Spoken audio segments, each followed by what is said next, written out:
All 45 US presidents are forced to fight to the death. No weapons. Who wins and why? George Washington's. He was unkillable. He had 3 horses shot from under him, and people behind him were shot. If there is a god, he's on my boy Georgie's side. He was also 12 stories tall and made of radiation. Or so I hear. Lincoln or Teddy Roosevelt? Andrew Jackson deserves a nod as well. Not too many presidents have needed to be restrained from beating a would-be assassin to death. Came to say this lineup. Lincoln was a f***ing giant of a man. Teddy had balls with their own gravitational field, and Jackson managed to rally a pirate army to fight the British for New Orleans. Teddy Roosevelt got shot and gave a speech, punched a guy out in bar fight. Andrew Jackson, the Chuck Norris of presidents. Everyone sleeping on Bush Sr. served in the Navy and fought in World War II. Head of the CIA. Dude got some tricks up his sleeves. Teddy Roosevelt, even if every other president had a gun, he'd take a few shots, mock them for shooting him, and proceed to kick their asses with his bare fists. How does one procure bare fists? Asking for a friend. Right to bear arms? Where do you think they got that from? Good old Teddy Bear himself, that's who. Jackson. No doubt. He was shot in a duel during which he gave the opponent first shot. He said, "F*** it, you can shoot first, I'll wait," and the dude shot him. Then he shot and killed the guy. Jackson carried that bullet around in his body for 19 years.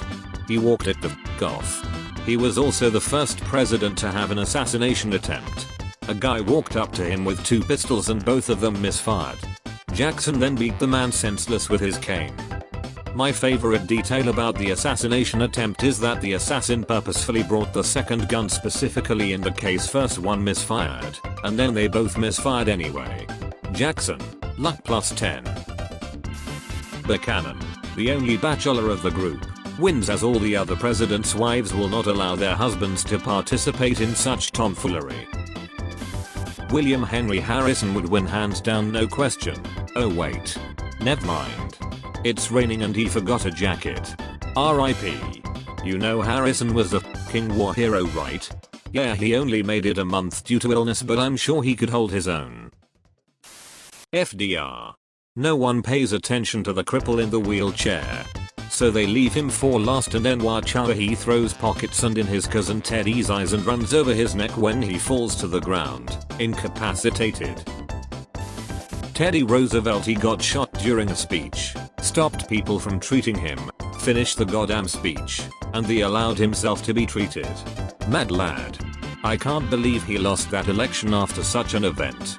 Started said speech, you may not be aware, but I've just been shot. Calmly. Then gave the speech. Jimmy Carter negotiates peace and outlives everyone. The long con. This is hilarious, but seriously, yeah boy, is either so zen that his corporeal body cannot expire, or there's something in those peanuts. Taft. Pure mass.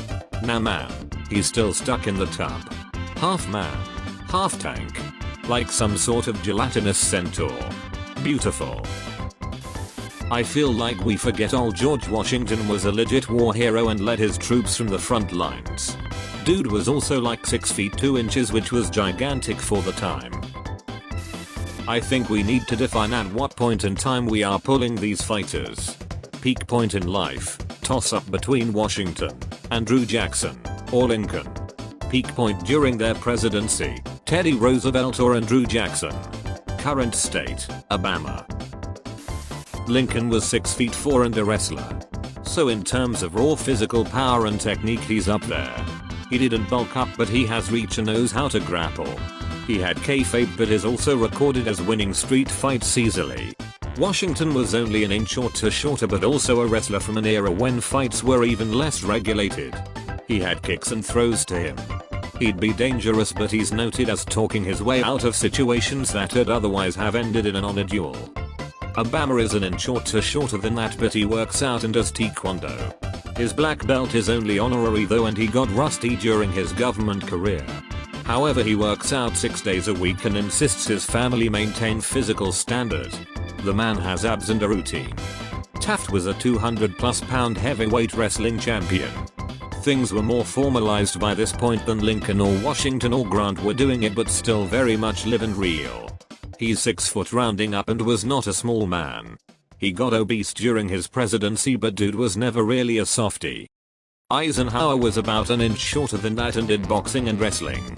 He hurt his knee multiple times and took up fencing after, so he's certainly experienced and knows how to work through pain. He didn't win any titles, but he did train with world champions.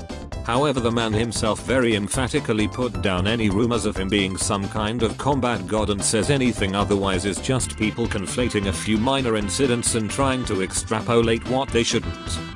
Theodore Roosevelt was a boxing champion, wrestler, and judo brown belt. Dude wrote extensively on like ground game and cross training and all of the stuff that goes into modern MMA training a full 100 years before anyone else conceived of it. However, he's only 5 feet 10 and an asthmatic. If we're talking about post-presidency, his adventures on Brazil also weakened his physique. If everyone is in their prime, though, the dude was f***ing shredded though. Obama is definitely worth the mention.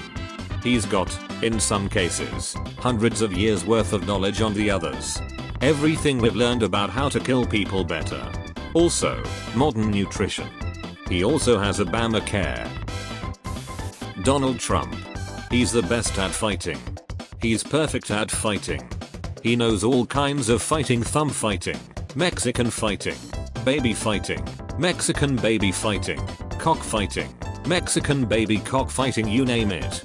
He would, but he can't participate due to his bone spurs, lol. Obama wins easily. Trump, Clinton, and Bush are in their 70s, Carter is 94, and the rest are dead. Obama's too nice though.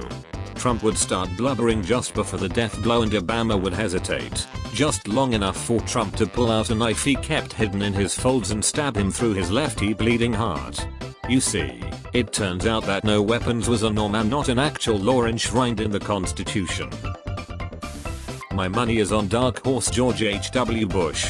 Yeah, he seemed old and not physically imposing, but he was an athlete and a soldier and head of the CIA. He may have had ninja training. Well, yay, but I doubt he would join. I think B has at least an equal claim to I don't fight in tournaments, because when I fight a man for real, I don't want him to know what I can do, and he also displayed considerably greater moral flexibility than some people. I'm going with all rough and ready Zachary Taylor. Happy Cake Day. The original sugar daddy. Married a woman 20 years younger. I keep switching back and forth between Andrew Jackson and Teddy Roosevelt. The latter made and went through his own military training regiment just to prove the point, but the former was f***ing insane.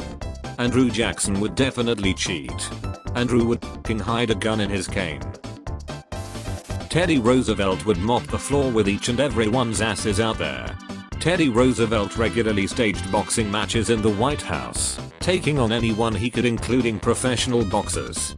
He only stopped boxing when his eyesight was permanently damaged by a punch from his military aide, Col Daniel T. Moore.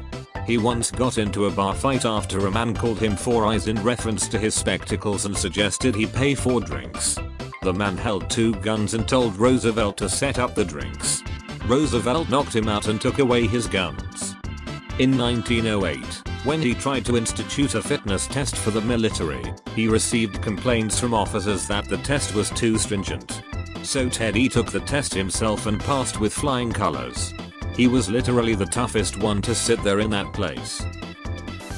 Obviously Trump. He could just get the Russians to run bots on Facebook so everyone thinks he will win leading up to the fight, so everyone quits, no one thinks they can win. George Washington straight up. He was known by the Brits as unkillable. At one point a battalion unloaded their cannons and muskets, pretty much everything they had, on old George while he was sitting on his horse over a bluff looking down on the British army. After the smoke cleared, George casually turns his horse around and rides into the sunset, to the literal applause of the Brits who just fired at him. Jackson, as much of a he was, survived quite a few duels. I don't remember the exact number. All you had to do was insult his beloved wife Rachel, and he'd be after you. No doubt he'd think the orange buffoon was a wimp, which he is, of course. Thanks for watching. Please consider liking the video and subscribe if you want more AskReddit.